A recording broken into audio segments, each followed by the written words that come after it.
जिल्हाधिकारी व आयुक्त जालना शहर महानगरपालिका यांनी सूचना दिल्या आहेत.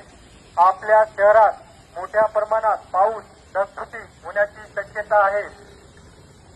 आज आपल्या जिल्ह्याला रेड अलर्ट, आपल्या शहराला रेड अलर्ट मिळालेला आहे. तरी सर्व फ्लड इफेक्टेड म्हणजे पूर क्षेत्रात असणाऱ्या घरांच्या लोकांना, नागरिकांना तात्काळ आपल्या घरातील लॉक लावून आपण फुलंबरी नाट्यगृहामध्ये थांबण्याची व्यवस्था केली आहे. तरी आपण तात्काळ आपले घर सोडून फुलंबरी नाट्यगृहामध्ये शिफ्ट व्हावे, जेणेकरून कुठली जीवितहानी होणार नाही. मौल्यवान वस्तू आपल्या सोबत राहू द्या. बाकी इतर वस्तू घरगुती आपल्या घराला लॉक लावून ठेवा, काही होणार नाही. आपला जीवच मौल्यवान आहे.